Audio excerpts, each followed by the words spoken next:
બાપુ એક સુંદર મજાનો ધાર્મિક અને ભક્તિમય પ્રસંગ છે અને આ પ્રસંગમાં આજે આપણે વાત કરવી છે ભગવાન શ્રી કૃષ્ણની રાસલીલાના અર્થ વિશે. આપણા શરીરમાં આત્મા જેટલો મહત્વપૂર્ણ છે એટલો જ શ્રીમદ ભાગવતમાં રાસ પંચાધ્યાયી મહત્વપૂર્ણ છે. શ્રીમદ ભાગવતમાં રાસ પંચાધ્યાયી 10મા સ્કંદના અધ્યાય 29થી 33માં જોવા મળે છે. આ લેખ રાસલીલાનો અર્થ સમજાવે છે. એક ગોપી જે ભગવાન કૃષ્ણ પ્રત્યે કોઈ ઈચ્છા નથી રાખતી, તે ફક્ત કૃષ્ણને જ ચાહે છે. તે તેમની સાથે રાસ રમવા માંગે છે. તેનું એકમાત્ર સુખ ભગવાન કૃષ્ણને ખુશ જોવામાં રહેલું છે. શ્રીમદ ભાગવતમાં શ્રી સુખદેવજી કહે છે કે ભગવાન કૃષ્ણ વૃંદાવનના જંગલોમાં રાસલીલા કરવા માગતા હતા. વાસ્તવમાં ભગવાન શ્રી કૃષ્ણ કંઈ ચાહતા નથી. તેઓ પોતે જ સાધ્ય પણ છે અને સાધન પણ છે.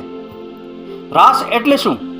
રાસ એ ભગવાન કૃષ્ણ અને કામદેવ વચ્ચેનું યુદ્ધ છે. જ્યારે કામદેવે ભગવાન શિવની સમાધિમાં ખલેલ પહોંચાડ્યો હતો ત્યારે કામદેવને પોતાના પર ખૂબ જ ગર્વ થવા લાગ્યો હતો. ત્યારબાદ કામદેવ ભગવાન શ્રી કૃષ્ણ પાસે ગયા અને કહ્યું કે તે તેમની સાથે મુકાબલો કરવા માંગે છે.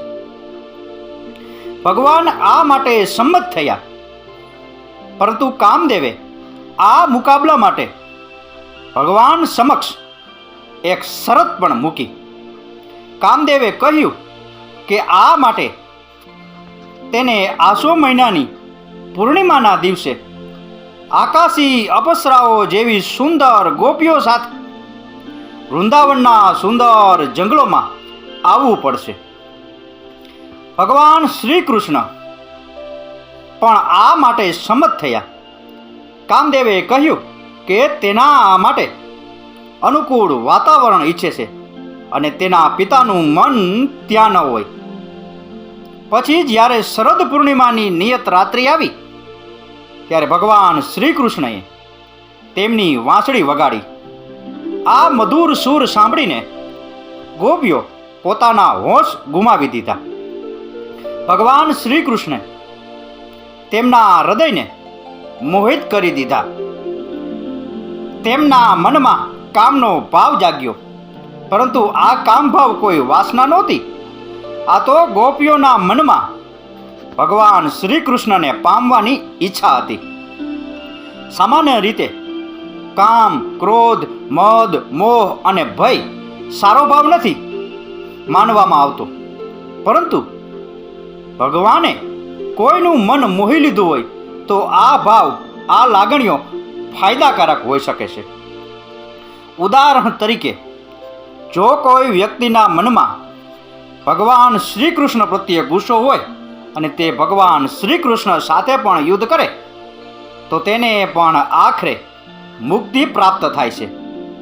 જેમ કે કંસ અને શિશુપાલને મળી હતી, તેવી જ રીતે જ્યારે ગોપીઓને પણ ભગવાન શ્રી કૃષ્ણ પ્રત્યે કામ જાગૃત થયો ત્યારે તેઓ ઉત્સાહિત થઈ અને ગાઢ નિંદ્રામાંથી જાગી ગઈ. ભગવાન શ્રી કૃષ્ણએ દરેક ગોપીને તેમના વાંસળીના સૂર પર તેમના નામથી બોલાવી.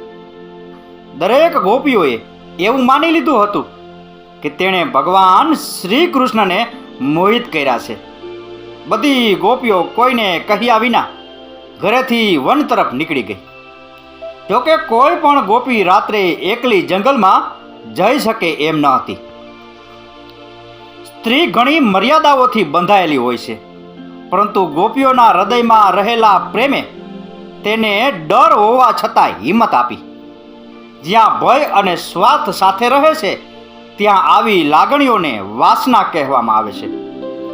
રાવણ ખૂબ જ શક્તિશાળી હતો, પરંતુ તેની વાસનાને કારણે જ્યારે તે ઋષિના વેશમાં માતા સીતાજીનું અપહરણ કરવા ગયો ત્યારે તેને ઝાડ પરના સામાન્ય પાંદડાઓથી પણ ડર લાગતો હતો.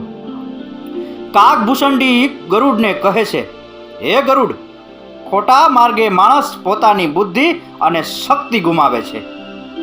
તેના પાસે ફક્ત ભય જ રહે છે. ગોપીઓના હૃદયમાં કોઈ ભય નહોતો. કેમ? કારણ કે તેઓ જાણતી હતી કે તેઓ કંઈ ખોટું કરી રહી નથી. તેઓ તે લક્ષ્ય પ્રાપ્ત કરવા જઈ રહી હતી જેના માટે જીવનો જન્મ થાય છે. શ્રી કૃષ્ણ સાથે રાસ રમવાનો અર્થ ભગવાનને પ્રાપ્ત કરવાનો હતો. બધી ગોપીઓને એવું લાગતું હતું કે ભગવાન ફક્ત તેને બોલાવી રહ્યા છે, પરંતુ ત્યાં ફક્ત એક જ ગોપી નહીં, ઘણી બધી ગોપીઓ હતી. મતલબ કે ઘણા લોકો ભગવાનના માર્ગ પર ચાલી રહ્યા છે અને દરેકને લાગે છે કે તેઓ તે પોતાની મેળે કરી રહ્યા છે. ભગવાન સાથેના આપણા સંબંધમાં કોઈ ગોપનીયતા નથી, પરંતુ પોતાપણું ચોક્કસ હોય છે. તેથી ગોપીઓ ડરતી ન હતી. તેઓએ બધું જ છોડી દીધું હતું. ઘર, પરિવાર, સગા સંબંધીઓ, ધન, દોલત, સંપત્તિ, સુખ, શાંતિ અને વૃંદાવનના એ વનમાં પહોંચી ગઈ જ્યાં ભગવાન શ્રી કૃષ્ણ હતા. ભગવાન શ્રી કૃષ્ણએ બધી ગોપીઓનું સ્વાગત કર્યું. ભગવાને વાતચીત દ્વારા દરેકના મનના ભાવો અને લાગણીઓની કસોટી કરી. તેમની નિસ્વાર્થ ભક્તિથી પ્રસન્ન થઈને ભગવાન શ્રી કૃષ્ણએ ગોપીઓને કહ્યું, આવો આપણે રાસ રમીએ. ભગવાન શ્રી કૃષ્ણએ જેટલી ગોપીઓ હતી એટલા સ્વરૂપ ધારણ કર્યા અને બધી ગોપીઓ સાથે તે રાસલીલા રમ્યા. આ રાસલીલાના માધ્યમથી બધી ગોપીઓને પરમ આનંદ અને શાંતિની અનુભૂતિ થઈ. ભગવાન શ્રી કૃષ્ણની રાસલીલાના રહસ્યને સમજવું સહેલું નથી. એમાંય રાસલીલા તો અતિ ગૂઢ છે. ભગવાન શ્રી કૃષ્ણે આ રાસલીલા અઘટિત ઘટના પટ્યસી યોગ માયા દ્વારા સંપન્ન કરી હતી. તો બાપુ, આ હતો ભગવાન શ્રી કૃષ્ણની રાસલીલાના અર્થ વિશેનો પ્રસંગ. આ પ્રસંગ, આ કથા, આ વાર્તા પૂરેપૂરી સાંભળી એ બદલ આપનો ખૂબ ખૂબ આભાર. આપનો દિવસ શુભ રહે. મહાદેવ હર.